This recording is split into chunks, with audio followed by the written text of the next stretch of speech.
পয়গম্বর আরবি বলেন এই ইয়াসিন সূরাটার কত দাম। ইয়া আমার উম্মতের নারী পুরুষেরা খেয়াল করে শুনো, সকালবেলা আল্লাহর কোন বান্দা বান্দি যদি একবার মাত্র একবার সূরা ইয়াসিন তেলাওয়াত করতে পারে, আল্লাহ একবার সূরা ইয়াসিন তেলাওয়াত করতে পারে, আল্লাহর নবী বলেন ওই বান্দা বান্দীরা পুরা কোরআন শরীফটাকে 10 বার খতম করলে যে সওয়াব হয়, আল্লাহ তার আমলনামা 10 খতম কোরআন তেলাওয়াতের সওয়াব দান করে। আরো জোরে বলেন সুবহানাল্লাহ। এখন তো কোরআন তেলাওয়াত নাই, সূরা ইয়াসিন তেলাওয়াত নাই। পয়গম্বর আরবি বলেন খেয়াল করে শুনো, এই পৃথিবী সৃষ্টি করার 1000 বছর আগে আল্লাহ তাআলা ফেরেশতাদেরকে একত্রিত করে স্বয়ং আল্লাহ নিজে ফেরেশতাদেরকে কোরআনের সূরা ইয়াসিনটা শোনায় দিতেন। তখন ফেরেশতারা বলছিল আল্লাহ গো, ওই উম্মত কত ভাগ্যবান যে উম্মতের উপর সূরা ইয়াসিন নাযিল হবে, ওই জবান ওই মুখ কত ভাগ্যবান মুখ যে মুখ দিয়া সূরা ইয়াসিন তেলাওয়াত করা হবে, ওই পেট কত ভাগ্যবান যে পেটে এই সূরা ইয়াসিন ধারণ করবে। এখন তো বান্দা বান্দীরা সূরা ইয়াসিন তেলাওয়াত করার সময় পায় না। যে সূরা তাওরাত কিতাবে নাযিল হয় নাই, ইনজিল কিতাবে নাযিল হয় নাই, জবুর কিতাবে নাযিল হয় নাই, পয়গম্বর আরবি বলেন এই শুনো, এই দুনিয়ার সৃষ্টির আগে, এই দুনিয়া আসমান জমিন সৃষ্টির 1000 বছর আগে আল্লাহ তাআলা দুইটা সূরা ফেরেশতাদেরকে জমা করে একত্রিত করে দুইটা সূরা স্বয়ং আল্লাহ করেছিলেন। একটা সূরা হলো সূরা ইয়াসিন, ইয়াসিন ওয়াল কুরআনিল হাকীম।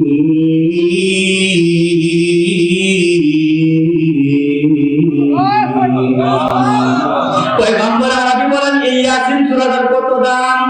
ইয়া আমার উম্মতের নারী পুরুষেরা খেয়াল করে শুনো, সকালবেলা আল্লাহর কোন বান্দা বান্দি যদি একবার মাত্র একবার সূরা ইয়াসিন তেলাওয়াত করতে পারে, আল্লাহ একবার সূরা ইয়াসিন তেলাওয়াত করতে পারে, আল্লাহর নবী বলেন ওই বান্দা বান্দীরা পুরা কোরআন শরীফটাকে 10 বার খতম করলে যে সওয়াব হয়, আল্লাহ তার আমলনামা 10 খতম কোরআন তেলাওয়াতের সওয়াব দান করে। আরো জোরে বলেন সুবহানাল্লাহ। এখন তো কোরআন তেলাওয়াত নাই, সূরা ইয়াসিন তেলাওয়াত নাই। পয়গম্বর আরবি বলেন খেয়াল করে শুনো, এই পৃথিবী সৃষ্টি করার 1000 বছর আগে আল্লাহ তাআলা ফেরেশতাদেরকে একত্রিত করে স্বয়ং আল্লাহ নিজে ফেরেশতাদেরকে কোরআনের সূরা ইয়াসিনটা শোনায় দিতেন। তখন ফেরেশতারা বলছিল আল্লাহ গো, ওই উম্মত কত ভাগ্যবান যে উম্মতের উপর সূরা ইয়াসিন নাযিল হবে, ওই জবান ওই মুখ কত ভাগ্যবান মুখ যে মুখ দিয়া সূরা ইয়াসিন তেলাওয়াত করা হবে, ওই পেট কত ভাগ্যবান যে পেটে এই সূরা ইয়াসিন ধারণ করবে। এখন তো বান্দা বান্দীরা সূরা ইয়াসিন তেলাওয়াত করার সময় পায় না। কথা বলুন না, সূরা ইয়াসিন তেলাওয়াত করার সময় পায় না। কে কে নিয়ত আছে ইনশাআল্লাহ সূরা ইয়াসিন পড়ব? দুইটা হাত উঠায় দেখাই। এই বাবা খেয়াল করে শুনেন, এখন তো বর্তমান যুগের মানুষ কোরআন তেলাওয়াত করতে চায় না, অথচ রাসূল বলেন তোমার ওযু নাই, অসুবিধা নাই। এই আমার উম্মতের নারী পুরুষেরা খেয়াল করে শুনো, তোমার যদি ওযু না থাকে সমস্যা নাই, তুমি কোরআন তেলাওয়াত করো, তুমি কোরআন তেলাওয়াত করবা, একটা হরফ পড়বা, আল্লাহ তোমার আমলনামা কমপক্ষে 10টা নেকি লিখে দিবেন। তুমি বৈশাখ যদি পড়ো 10টা নেকি লিখে দিবেন, দাঁড়ায় পড়লেও 10টা নেকি লিখে দিবেন, হাঁটার সময় পড়লেও 10টা করে নেকি লিখবেন। এমনকি তুমি শুয়ে শুয়ে পড়তেছো, এরপরে আল্লাহ তোমার আমলনামা 10টা নেকি লিখে দিবেন। এখন এডিট করলে হুজুর অন্য কথা কয় না, মাঝে মাঝে ইংলিশ মারে না, মাঝে মাঝে বদল টানতে না। এইদিক শিখো, শিখো শিখো শিখো, এইটি শিখে আমল করলে আল্লাহ বলে বলে দেবে।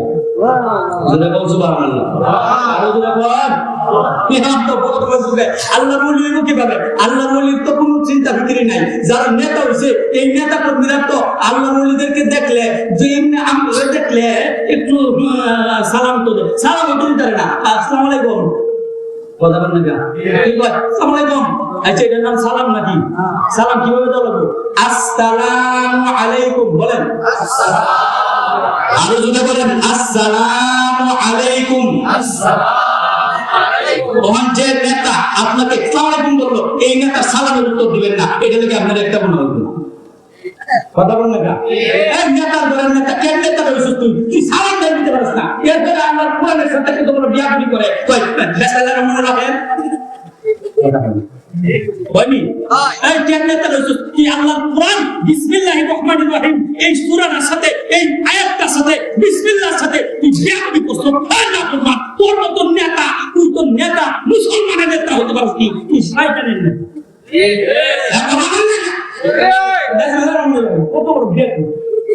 বিসমিল্লাহির রহমানির রহিম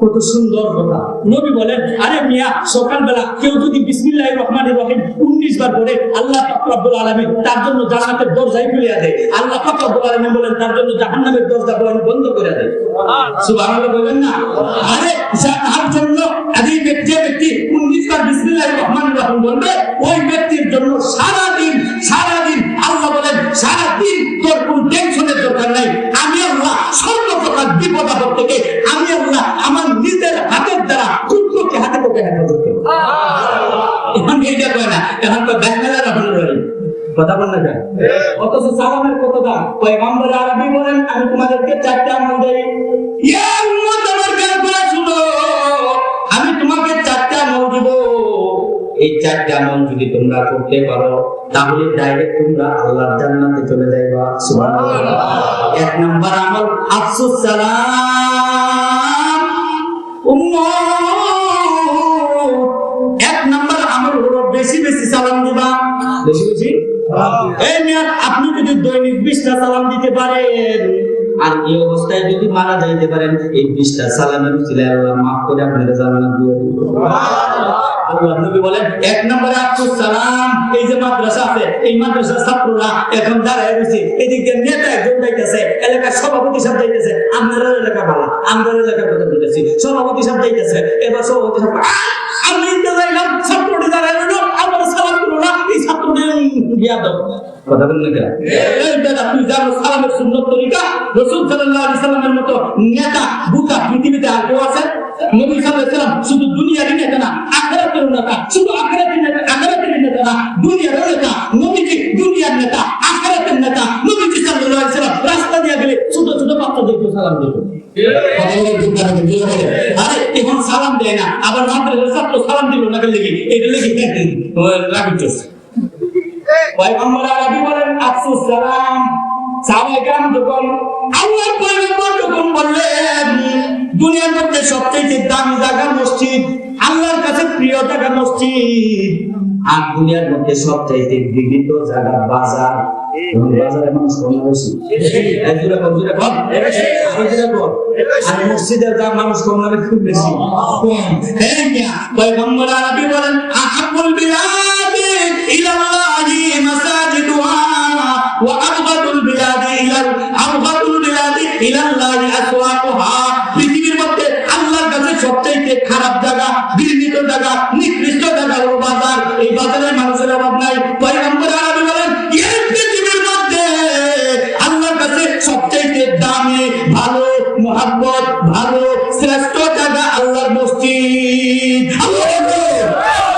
মসজিদে মানুষ কম মুমিয়া শুনেন এই কথা শোনার পরে সাহাবায়ে কেরাম বাজারে যাওয়া ছেড়ে দিয়েছেন এবার আল্লাহর নবী বলেন বেটা তুমি বাজারে যায় বেশি বেশি সালাম দিবা যদি 20টা সালাম দিয়া দিতে পারো আল্লাহ তোমাকে জান্নাত দিয়া দিবেন বাজারে যাওয়ার সময় দোয়া করে যাইবা আল্লাহ তোমার গুনাহ maaf করে দিবেন এবার বাবা নবীর সাহাবীরা বাজারে যায় একজন নবীর সাহাবী বাজারে বেশি বেশি যান পয়গম্বর আরবির সাহাবীকে জিজ্ঞাসা করা হলো তুমি বাজারে কেন বেশি বেশি যাও এবার এই সাহাবী বলেন আরে আমি বাজারে আসি বাজারে আসলে মুসলমান বেশি পাওয়া যায় এই জন্য সালাম বেশি দেওয়া যায় আল্লাহু আকবার কিন্তু বর্তমান যুগের মুসলমানরা সালাম দিতে চায় না একটু বড় নেতা হলে আরেকজনের সালামের অপেক্ষা থাকে এই কথা বল না একটু বড় মাস্টার হয়ে গেলে আরেকজনের ছাত্র আরেকজনের সালামের অপেক্ষা থাকে নেতা হইলে মেম্বার হইলে মাতবর হইলে আরেকজনের সালামের অপেক্ষা থাকে এই না কেন তুমি আগে সালাম দাও তুমি যদি আগে সালাম দিতে পারো তাহলে আল্লাহ নবী বলেন অন্তকে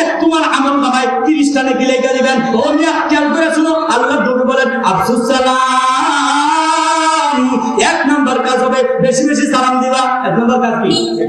জোরে বল। তাহলে আজকে থেকে সালাম দেওয়ার নিয়ত আছে নি? সবাই সালাম দিবেন তো ইনশাআল্লাহ। এখন যদি বাড়ি থেকে এই মাহফিল থেকে যায় বাড়িতে বরের বউ এরা যদি বিসমিল্লাহ করে একটা সালাম মারা দেন, বেডি কই বাবার বাবা এই করে হুজুর হয়ে গেছে দি। কথা বল না কা?